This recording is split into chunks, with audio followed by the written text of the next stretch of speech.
verse. Waking up with nothing. Oh, oh, oh. I guess it starts every chapter with that. Oh, oh, oh. How gold is treated like dirt, the finest gold thrown out with the garbage, priceless jewels scattered all over, jewels loose in the gutters, and the people of Zion, once prized, far surpassing their weight in gold, and now treated like cheap pottery, like everyday pots and bowls, mass produced by a potter. Even while jackals nurture their babies, give them their breast to suckle, but my people have turned cruel to their babies like an ostrich in the wilderness. Babies have nothing to drink. Their tongues stick to the roofs of their mouths. Little children ask for bread, but no one gives them so much as a crust. People used to the finest cuisine forage for food in the streets. People used to the latest in fashions pick through the trash for something to wear. The evil guilt of my dear people was worse than the sin of Sodom. The city was destroyed in a flash, and no one around to help. The splendid and sacred nobles once glowed with health. Their bodies were robust and ruddy, their beards like carved stone, but now they are smeared with soot, unrecognizable in the street, their bones sticking out, their skin dried like old leather. Better to have been killed in battle than killed by starvation. Better to have died by battle wounds than to slowly starve to death.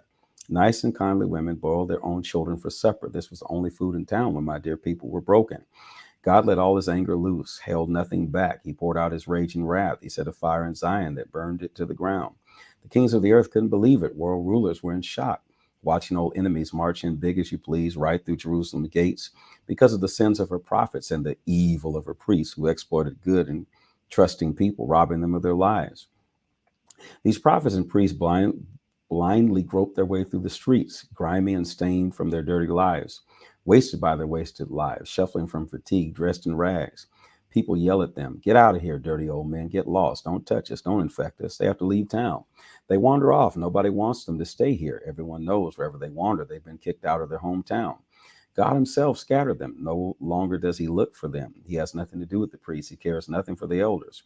We watched and watched, wore our wise eyes out looking for help and nothing. We mounted our lookouts and looked for the help that never showed up. They tracked us down, those hunters. It wasn't safe to go out in the street. Our end was near.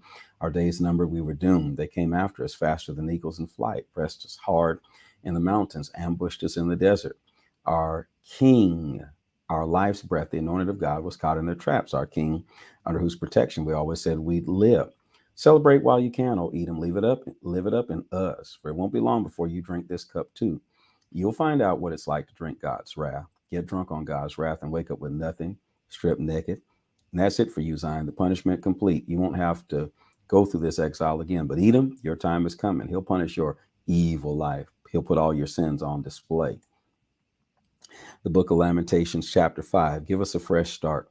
Remember, oh God, all we've been through. Study our plight, the black mark we've made it history. Our precious land has been given to outsiders, our homes to strangers, orphans we are, not a father in sight, and our mother no better than widows. We have to pay to drink our own water. Even our firewood comes at a price. We're nothing but slaves, bullied and bowed, worn out without any rest. We sold ourselves to Syria and Egypt just to get something to eat. Our parents sinned and are no more, and now we're paying for the wrongs they did. Slaves rule over us. There's no escape from their grip. We risked our lives to gather food in the bandit-infested desert. Our skin has turned black as an oven, dried out like old leather from the famine. Our wives were raped in the streets in Zion, and our virgins in the cities of Judah. They hanged our princes by their hands, dishonored our elders. Strapping young men were put to women's work. Mere boys fierce to do men's work. The city gate is empty of wise elders. Music from the young is heard no more. All the joy is gone from our hearts. Our dances have turned into dirges. The crown of glory has toppled from our head. Woe, woe, would that we had never sinned because of all that we're heartsick. We can't see through the tears. On Mount Zion, wrecked and ruined, jackals pace and prowl. And yet, God, you're sovereign still. Your throne intact and eternal. So why do you keep forgetting us? Why dump us and leave us like this? Bring us back to you, oh God. We're ready to come back. Give us a fresh start. As it is, you've cruelly disowned us. You've been so very angry with us. This is the word of the Lord. That's kind of a negative way to end the book. This is the word of the Lord.